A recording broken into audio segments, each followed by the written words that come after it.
Planets और vitamin की series में अभी तक हमने कवर कर लिया है सन से लेके वीनस तक कि कौन सा प्लैनेट किस विटामिन को रिप्रेजेंट करता है और क्या-क्या उन विटामिन की कमी से आपको प्रॉब्लम हो सकती है या उस प्लैनेट की वजह से क्या-क्या आपको प्रॉब्लम हो सकती है। आज आ जाते हैं हम most important planet of astrology which is Saturn. काफ़ी लोगों को सैटर्न के नाम से, शनि के नाम से डराया जाता है और आजकल तो बड़ा चलन भी हो गया है कि ना डराने के नाम पे ये भी बताया जाता है कि सबसे ज़्यादा पैसा देने वाला भी ग्रह अगर कोई है, तो वो शनि ही है।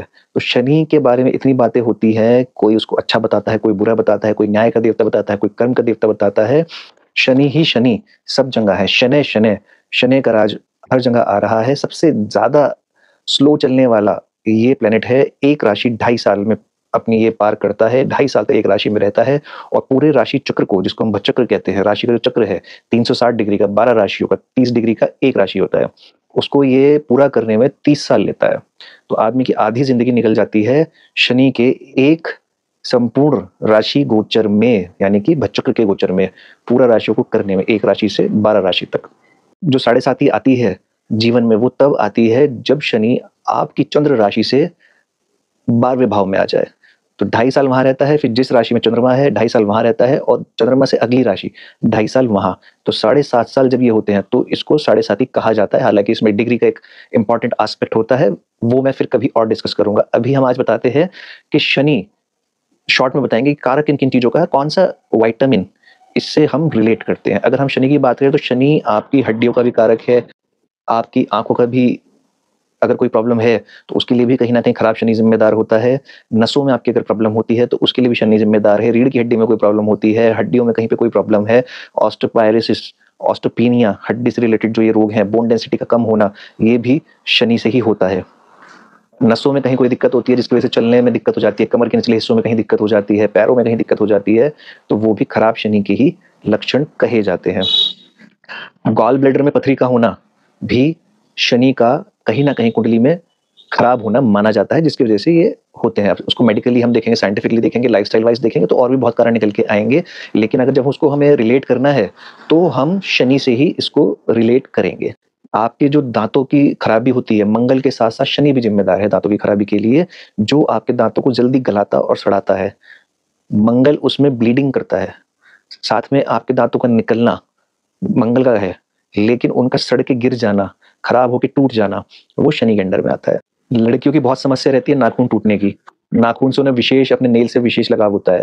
तो अगर नेल्स बहुत ज़्यादा टूटते हैं या खराब हो जाते हैं, उनकी शेप खराब है, काले पड़ जाते हैं, तो वो भी कहीं न कहीं खराब शनि के लक्षण माने जाते हैं। का जो टेक्सचर होता है नेल्स के ऊपर, वो बहुत सारी बीमारियों को भी प्रदर्शित करता है। उसको जानने वाले कुछ लोग हैं। जैसे कहा जाता है कि अगर कुछ लंबी-लंबी उभरी हुई लाइनें हों, जो कलर्स में भी कुछ डार्क ब्राउन, व्हाइट, अलग-अलग कलर्स दिखाएँ, तो कहीं न कहीं वो हृदय रोग को भी प्रदर्शित करते हैं कि इस व्यक्ति को जीवन में हार्ट रिलेटेड कोई ना कोई प्रॉब्लम होगी। अब शनि जैसे रुकावट का भी कारक है, तो वैसे हम हार्ट अटैक से सूर्य को कहीं न कहीं जोड़ते हैं, लेकिन हृदय का रुक जाना, आपकी हार्ट बीट का रुक जाना, उसमें शनि भी इक्वली ज़िम्मेदार है। गुर्दों में, यानी कि किडनीज़ में आपकी कोई प्रॉब्लम होना, स्टोन हो जाना, गॉल ब्लैडर्स में जैसे बताया था मैंने, अगर किडनी में भी कोई स्टोन हो जाता है या किडनी में कोई भी प्रॉब्लम आती है, किडनी का खराब होना भी होता है। जुपिटर के साथ-साथ वहाँ पे सैटर्न भी ज़िम्मेदार होता है अगर वो कुंडली में खराब है।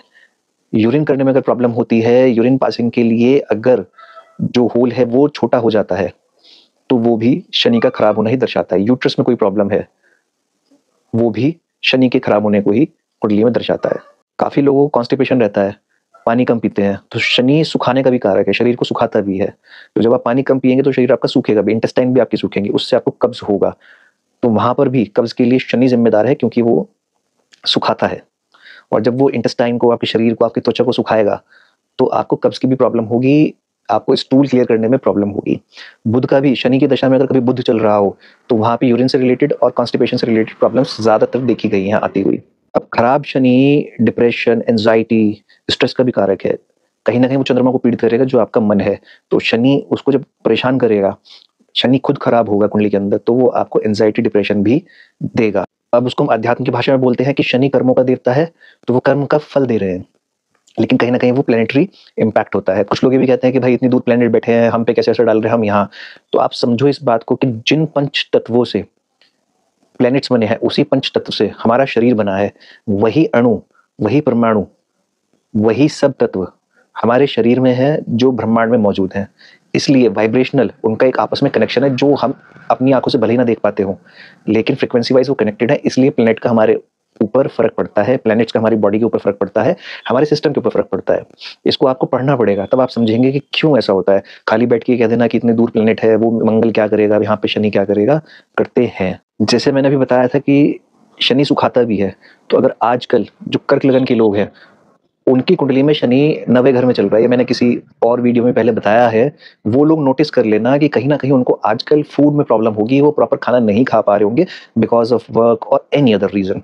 अगर वो 4 टाइम खाते थे तो उनका 3 टाइम हो गया होगा, 3 टाइम खाते थे तो 2 टाइम हो गया होगा, और बहुत अच्छे क्वालिटी का फूड वो नहीं खा पा रहे होंगे because of the travel, work और एनीथिंग, या कहीं फैमिली से दूर अकेले रह रहे हैं तो इस वजह से नहीं खा पा रहे हैं, और उनका वेट लॉस भी हो रहा होगा। मैंने कई कुंडलियाँ देखी हैं पिछले 6 महीने के अंदर, कर्क लगन की लगभग 150 से 200 कुंडलियाँ, और सबसे मैंने यही क्वेश्चन किया अपने रिसर्च पॉइंट ऑफ व्यू से कि क्या वो वेट लॉस एक्सपीरियंस कर रहे हैं? तो उन्होंने कहा हाँ, कर रहे हैं। उनसे ये भी पूछा मैंने कि क्या खाने में उनको कहीं कुछ प्रॉब्लम आ रही है? तो उन्होंने कहा हाँ, ऐसा हो रहा है। काफ़ी सारे क्लोज़ लोगों को जो मैं मेरे फ्रेंड सर्कल में है, मेरी फैमिली में है, जिनके मेरे पास कर्क लगन की कुंडलियाँ हैं, उनको तो मैं सामने से देखता हूँ कि उनका वेट लॉस बहुत ज़्यादा विज़िबल है। अगर आपका भी कर्क लगन है, तो इस चीज़ को नोटिस करना आप। पानी ज़्यादा पीना, आपको फ़ायदा रहेगा। अब जो शनि को हम रिलेट करते हैं विटामिन के साथ, वो है विटामिन ए, जो कि आपकी एंड्योरेंस के लिए, टिश्यू रिपेयर के लिए बड़ा इंपॉर्टेंट है। विटामिन ए आपके इम्यून सिस्टम के लिए भी बहुत ज़्यादा इंपॉर्टेंट है। अगर आपकी बॉडी में कहीं न कहीं विटामिन ए की कमी है, तो इट मीन्स आपकी आँखों में भी दिक्कत आएगी। ये मैं पहले ही आपको बता चुका हूँ कि आँखों के लिए भी शनि ज़िम्मेदार है, रोशनी के लिए नहीं, आँखों में खराबी के लिए। इम्यून सिस्टम अगर आपका कहीं पर भी गड़बड़ कर रहा है, आपको बहुत जल्दी कफ एंड कोल्ड हो रहा है, या कोई बीमारियाँ हो रही हैं, कोई एलर्जीज़ हो रही हैं, स्किन प्रॉब्लम हो रही है, तो वहाँ पे भी कहीं न कहीं शनि का रोल आपकी कुंडली में पीड़ित मिलेगा। इसके विपरीत अगर शनि आपका अच्छा है, कुंडली के अंदर स्ट्रॉन्ग है, तो वो आपको ओसीडी की प्रॉब्लम भी देता है, ऑब्सेसिव क्लिनिक डिसऑर्डर। तो आप हर चीज़ को बहुत व्यवस्थित रखना चाहते हैं, साफ-सुथरा रखना चाहते हैं। ये शनि के जब कुंडली में अच्छा होता है, स्ट्रॉन्ग होता है, तब होता है। अभी शनि का नक्षत्र भी चेंज हो गया है पूर्व भाद्रपद से, तो ये इस नक्षत्र में शनि का गोचर भी बहुत शुभ नहीं कहा जाता है।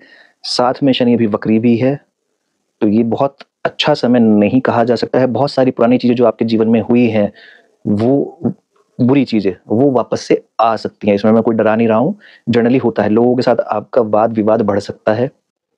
लोगों के साथ आपके कोई जो पुराने संबंध हैं, उसमें भी शनि आपको सच का सामना कराएगा। जब तक शनि मीन राशि के अंदर है, वो लोगों की सच्चाइयाँ जो आपके अपने हैं, उनका रियलिटी चेक आपको करवाएगा, ये दिखाने के लिए कि आपको जीवन का जो सत्य है, उसका भी ज्ञान हो।